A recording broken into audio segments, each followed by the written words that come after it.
Hello everyone, जय हिंद। आज की इस वीडियो में हम लोग बात करेंगे बिहार एसएससी इंटर स्तरीय प्रैक्टिस सेट नंबर 7 को डिस्कस करेंगे इस वीडियो में। तो इससे पहले हम लोग प्रैक्टिस सेट नंबर 6 तक ऑलरेडी डिस्कस कर चुके हैं, जिसके लिए अलग से प्लेलिस्ट बना दिए गए हैं। देखिए, यह ज्ञान बिंदु यानी रोशन आनंद सर के द्वारा लिखा गया प्रैक्टिस बुक है, जिसमें 15 मॉडल प्रैक्टिस सेट दिए हुए हैं। तो चलिए इस वीडियो में हम लोग मॉडल प्रैक्टिस सेट नंबर 7 को अच्छे से डिस्कस करते हैं। आप लोग आखिरी तक जरूर वीडियो में बने रहिएगा। अगर आप लोग चैनल पे फर्स्ट टाइम आए हैं तो प्लीज़ चैनल को सब्सक्राइब कर दीजिए, जिससे कि आगे आने वाले वीडियो का नोटिफिकेशन आपको मिल सके। तो चलिए वीडियो स्टार्ट करते हैं। देखिए, यह मॉडल प्रैक्टिस सेट नंबर 7 है। तो चलिए वीडियो हम लोग स्टार्ट करते हैं। आप लोग चैनल पे फर्स्ट टाइम आए तो चैनल को सब्सक्राइब करके वीडियो को लाइक कर दीजिए।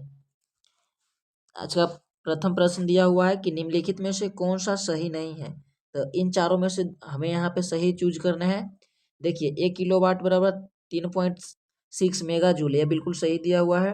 नेक्स्ट है कि एक थर्म बराबर 106.5 मेगा जूल, तो ये यहाँ पे ये गलत है। 105 पॉइंट, देखिए यहाँ पे 105.5 हो जाएंगे। एक ब्रिटिश ऊष्मीय इकाई 252 कैलोरी, तो ये भी सही है, ये भी सही है। और 1 कैलोरी बराबर 4.18 जूल, तो ये भी सही है। तो ऑप्शन के हिसाब से, क्वेश्चन के हिसाब से ऑप्शन नंबर बी यहाँ पे, देखिए ऑप्शन नंबर बी बिल्कुल सही हो जाएंगे, क्योंकि यहाँ पे गलत छांटना था। नेक्स्ट प्रश्न दिए हुए हैं कि निम्नलिखित में से कौन सा काल्पनिक अथवा दोलनी गति का उदाहरण नहीं है। चलिए हम लोग देखते हैं। दीवार की घड़ी के दोलन की गति, तो इसका ये बिल्कुल इसका उदाहरण है। नेक्स्ट है कि सिलाई मशीन में सुई की गति, तो ये नहीं हो जाएंगे, क्योंकि सिलाई मशीन का सुई का गति है जो अप डाउन करते रहता है, ना कि डोलता है। ऐसे ऐसे नहीं करता है, यह अप डाउन करते रहता है, इसलिए यह दोलनी गति का उदाहरण नहीं है। देखिए, घड़ी के सुई की गतियाँ, तो ये बिल्कुल हो जाएंगे, क्योंकि यह इस तरह से घूमती रहती है। यहाँ दिया इनमें से कोई नहीं, तो ये नहीं, तो यहाँ पे ऑप्शन नंबर बी हो जाएंगे बिल्कुल सही।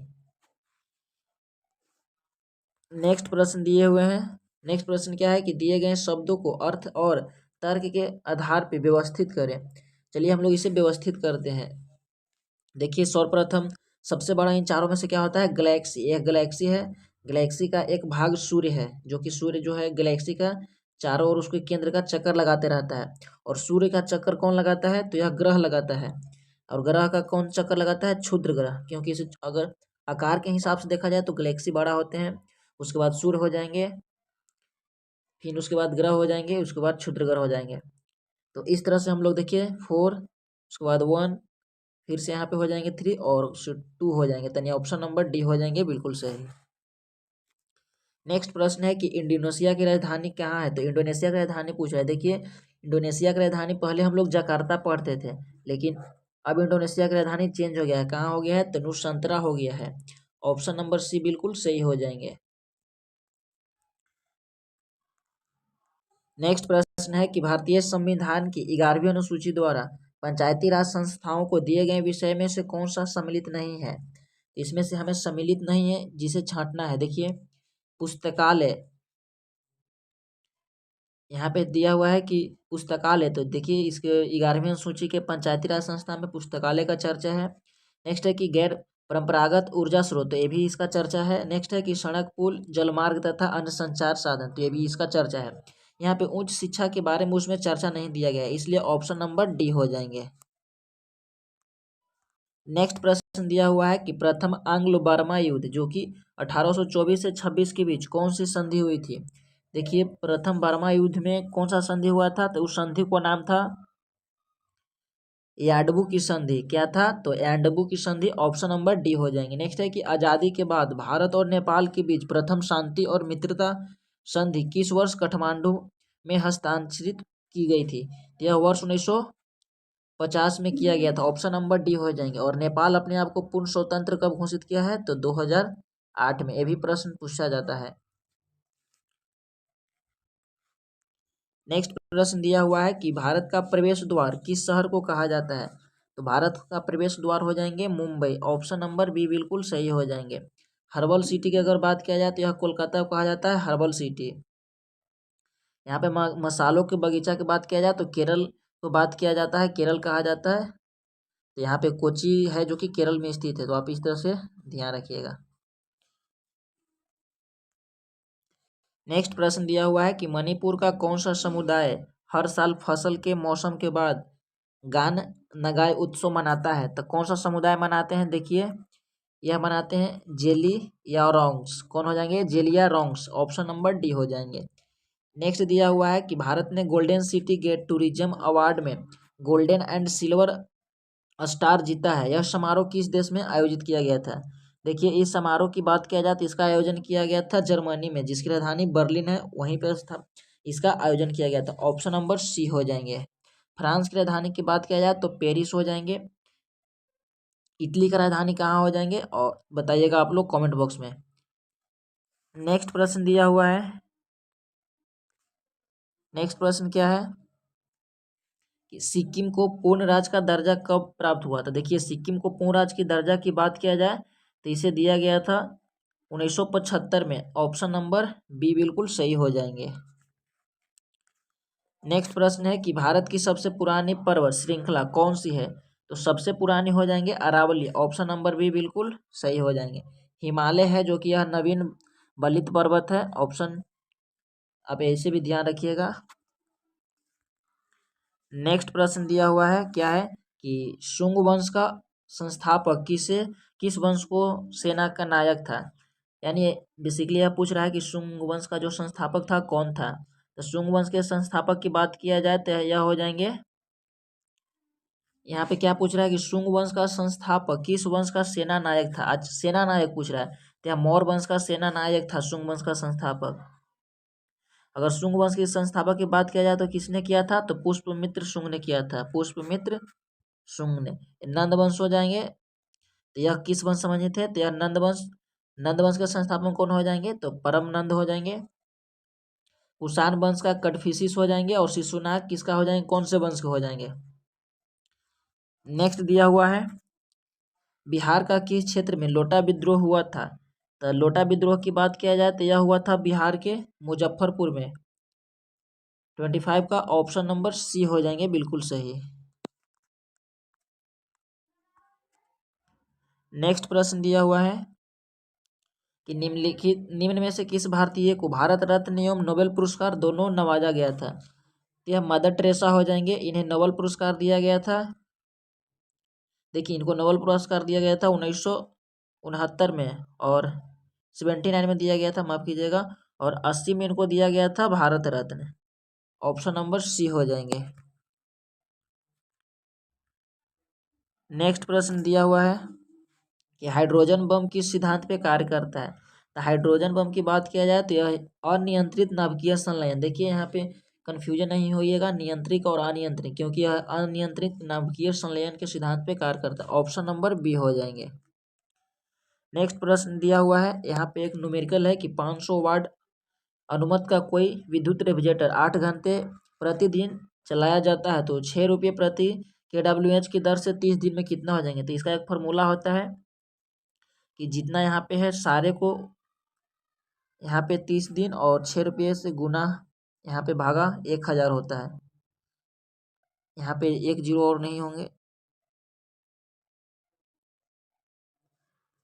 देखिए, अगर इसे हम लोग कट कर देंगे तो इसका आंसर आ जाएंगे 720 रुपये। इसी तरह आप लोग भी बनाने की कोशिश कीजिएगा। नेक्स्ट दिया हुआ है कि हाल ही में रामचंद्र पौडेल को निम्नलिखित में से किस देश का राष्ट्रपति चुना गया है? तो रामचंद्र पौडेल की बात किया जाए तो यह नेपाल के अभी राष्ट्रपति चुने गए हैं। ऑप्शन नंबर डी हो जाएंगे।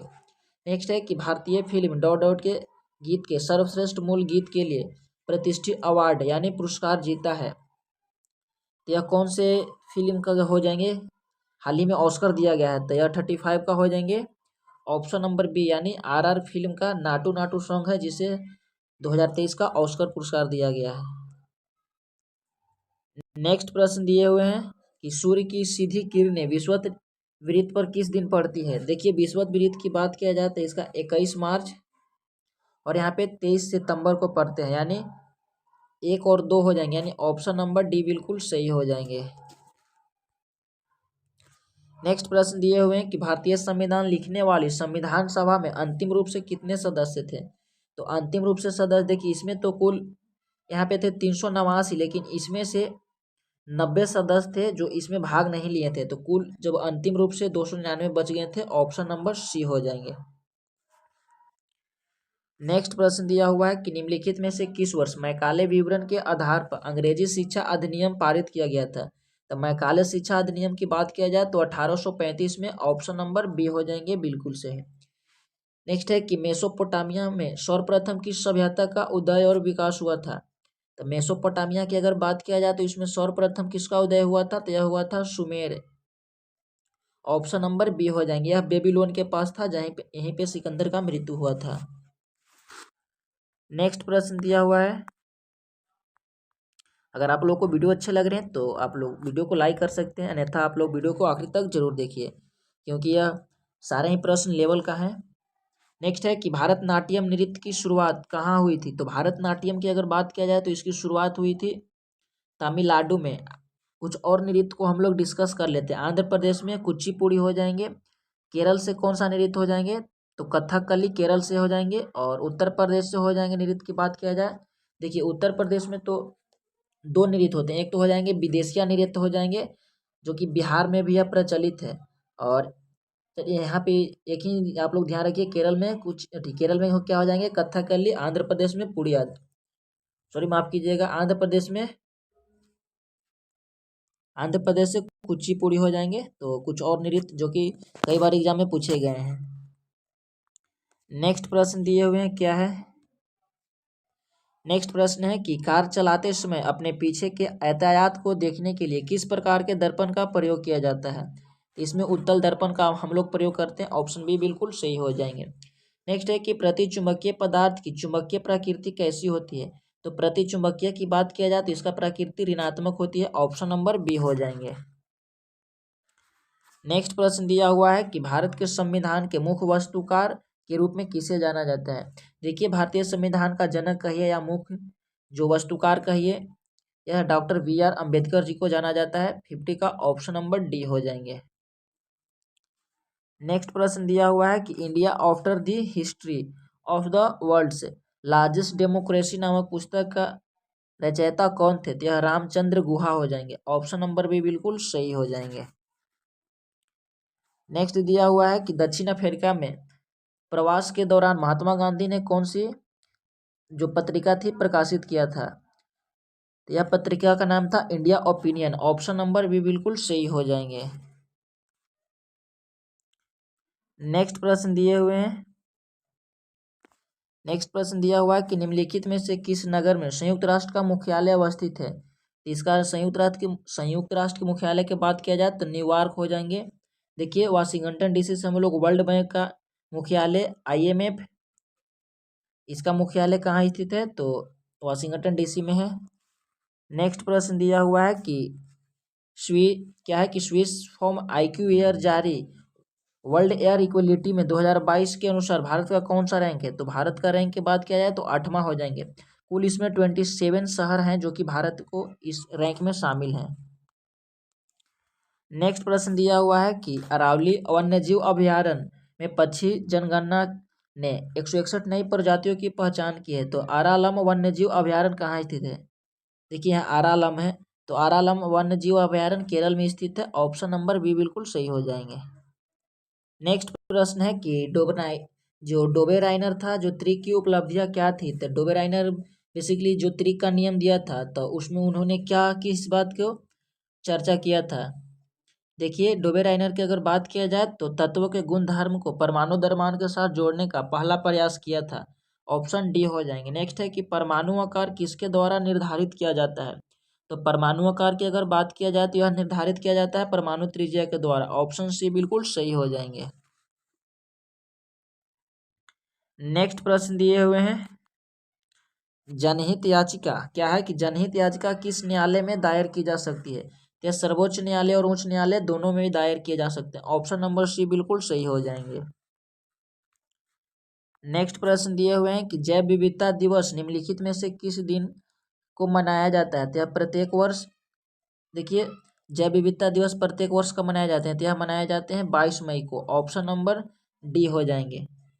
22 अप्रैल को पृथ्वी दिवस मनाए जाते हैं और 22 मार्च को क्या मनाए जाते हैं, जल दिवस मनाए जाते हैं। नेक्स्ट प्रश्न दिया हुआ है कि क्रोमेटोग्राफी तकनीक का प्रयोग होता है, तो यह इसका किस लिए प्रयोग किया जाता है? तो इसका प्रयोग किया जाता है एक मिश्रण से पदार्थ को अलग करने के लिए। ऑप्शन नंबर डी हो जाएंगे, एक मिश्रण से पदार्थ को अलग करने की। नेक्स्ट प्रश्न दिया हुआ है क्या है कि निम्नलिखित में से कौन सा बहुलक एक थर्मोप्लास्टिक नहीं है? तो यह बहुलक हो जाएंगे नियोप्रीन। ऑप्शन नंबर बी बिल्कुल सही हो जाएंगे। नेक्स्ट दिया हुआ है कि भारत का एकमात्र सक्रिय ज्वालामुखी कहाँ स्थित है? तो यह बैरन हो जाएंगे। ऑप्शन नंबर ए बिल्कुल सही हो जाएंगे, बिल्कुल सही। यहाँ पे देखिए दिया हुआ है नारकोंडम, तो यह सुप्त ज्वालामुखी है, यह अंडमान निकोबार द्वीप पे स्थित है। नेक्स्ट प्रश्न दिया हुआ है, नेक्स्ट प्रश्न क्या दिए हुए हैं? नेक्स्ट प्रश्न है कि प्रथम भारतीय पुरापाषाण कलाकृति कहाँ से प्राप्त हुआ है? तो पुरापाषाण कलाकृति की बात किया जाए तो बिल्कुल सही हो जाएंगे, यह पोलावर्नम से प्राप्त हुए हैं। वर्नम यानी ऑप्शन नंबर ए हो जाएंगे। नेक्स्ट है कि गुरु गोविंद सिंह जी का माता का नाम क्या था? तो गुरु गोविंद सिंह जी का माता का नाम की बात किया जाए तो इनका माता का नाम था, यहाँ पे नहीं दिया हुआ है, इनमें से कोई नहीं हो जाएगा। इनका जन्म पटना में हुआ था। कब हुआ था? पटना में। गुरु गोविंद सिंह जी यह सिख धर्म थे उनका यह 10वें गुरु थे। इन्होंने ही खालसा पंथ का स्थापना किया था 1699 में। नेक्स्ट प्रश्न दिया हुआ है कि मुख्य निर्वाचन आयुक्त के दो अन्य चुनाव आयुक्त के मध्य मतभेद को कौन निर्णय करता है? तो अगर देखिए मुख्य निर्वाचन आयुक्त और मुख्य चुनाव आयुक्त के बीच अगर मतभेद हो जाए तो इसका सुझाव या इसका जो फैसला कौन करता है? तो 82 का ऑप्शन नंबर क्या हो जाएंगे? ऑप्शन नंबर हो जाएंगे कि बहुमत से आयोग स्वयं, यानी उसमें बहुमत कराए जाते हैं। नेक्स्ट प्रश्न दिया हुआ है कि एशिया का सबसे स्वच्छ गांव किस राज्य में स्थित है? तो यह मेघालय राज्य में स्थित है। ऑप्शन नंबर सी हो जाएंगे। अगर वहीं बात किया जाए कि भारत का सबसे स्वच्छ शहर कौन हो जाएंगे? तो यह इंदौर हो जाएंगे। यह 7वीं बार 2023 में स्वच्छ शहर घोषित किए गए हैं।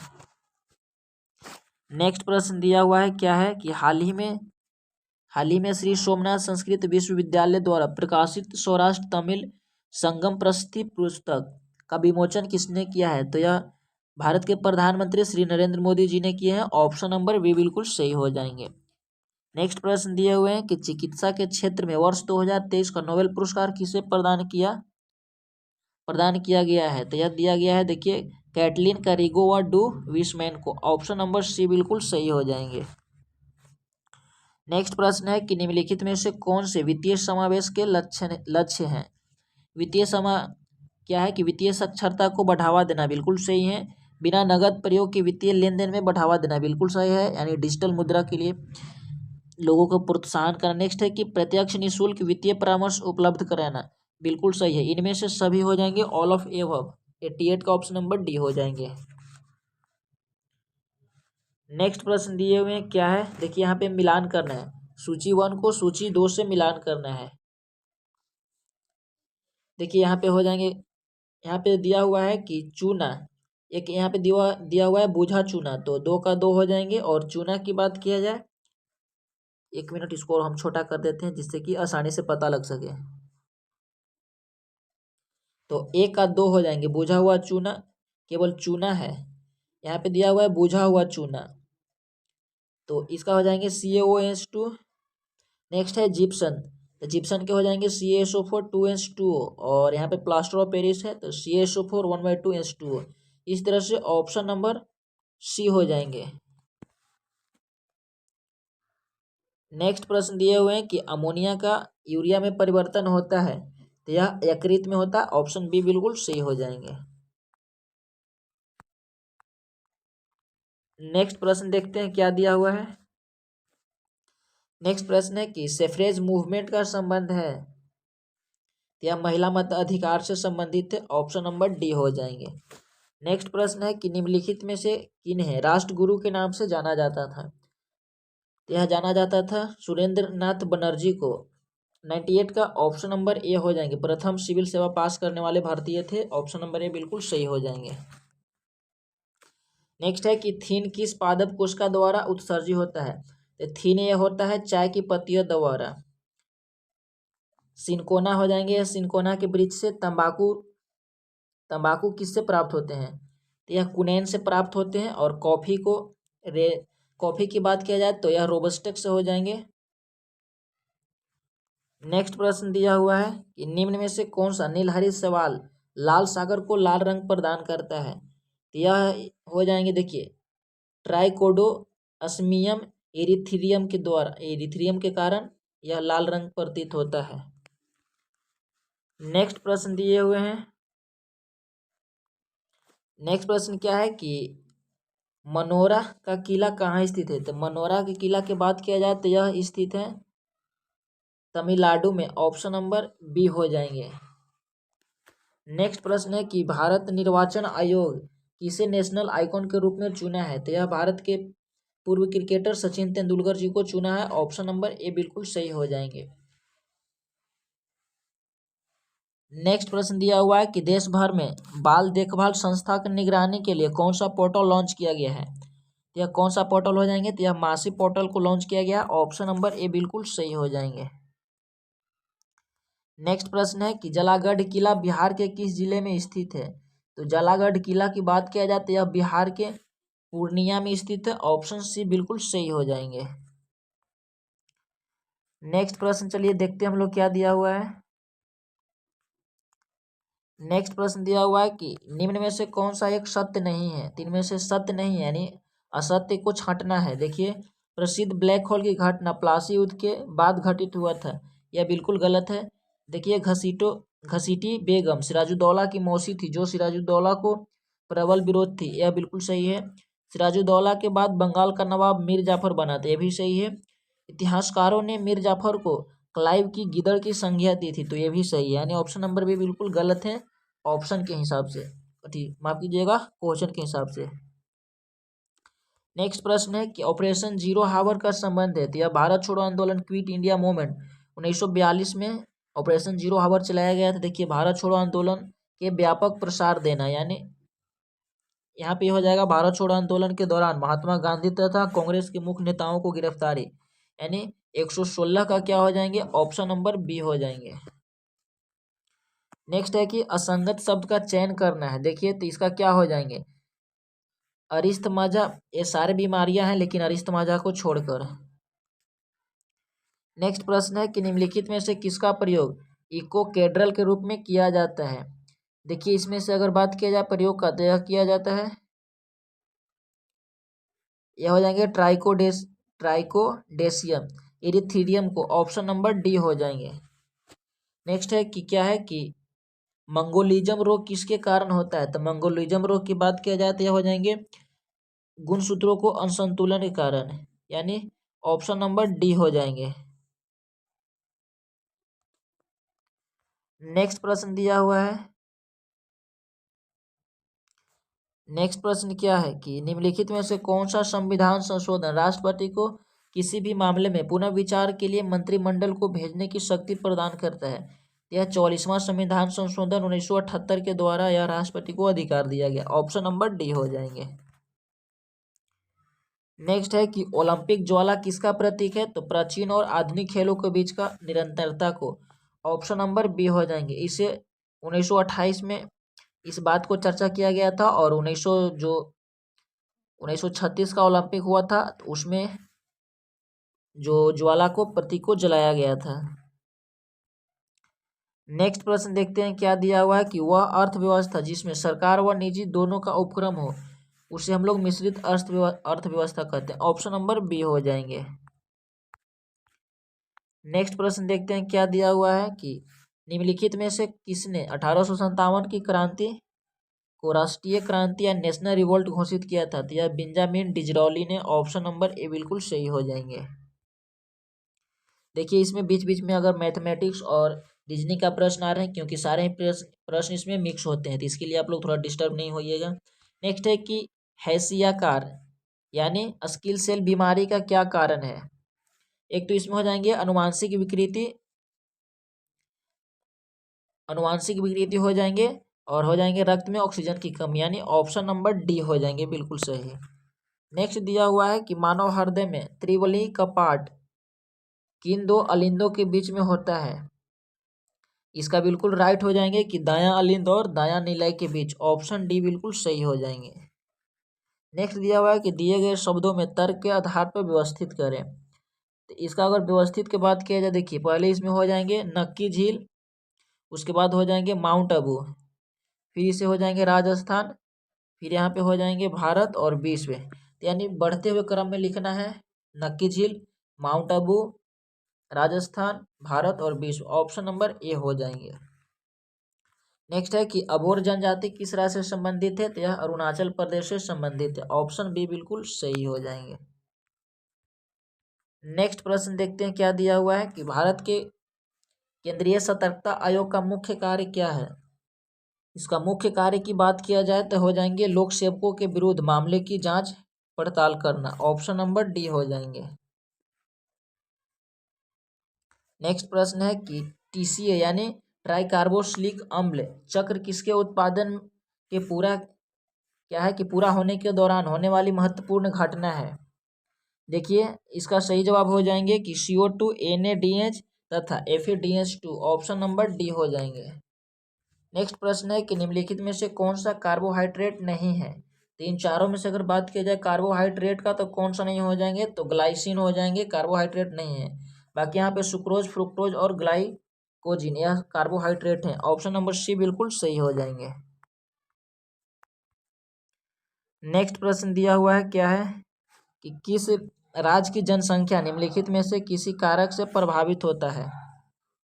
देखिए जनन क्षमता, मृत्यु दर, प्रव्रजन यानी उपयुक्त में से सभी। ऑप्शन नंबर डी हो जाएंगे। नेक्स्ट प्रश्न है कि सूचना प्रौद्योगिकी क्षेत्र में स्मार्ट ओपीडी एक नवाचार है, इसका संबंध निम्न में से किस क्षेत्र से है। इसका संबंध की बात किया जाए तो स्वास्थ्य से हो जाएंगे। ऑप्शन नंबर डी हो जाएंगे। नेक्स्ट प्रश्न दिया हुआ है कि भारतीय महिला blinds cricket team IBA world game किस देश को हराकर स्वर्ण पदक जीता है। तो यह देखिए यह जीता है, भारत ने जीता है, लेकिन किस देश को हराया है, यह ऑस्ट्रेलिया को हराया है। ऑप्शन नंबर डी हो जाएंगे। नेक्स्ट है कि डुरंड कप 2023 का खिताब किसने जीता है, तो यह मोहन बगान ने जीता है 149 का। ऑप्शन नंबर डी हो जाएंगे। तो ये थे आज का प्रैक्टिस सेट नंबर 7 जो कि हम लोगों ने अच्छे से डिस्कस कर लिए हैं। आप लोग बताइएगा कि आपका स्कोर कितना आया है। अगर वीडियो अच्छे लगे होंगे तो लाइक जरूर कीजिएगा, चैनल सब्सक्राइब कर लीजिएगा। मिलते हैं नेक्स्ट वीडियो में। आप लोग को वीडियो देखने के लिए बहुत बहुत धन्यवाद। Thank you so much. जय हिंद।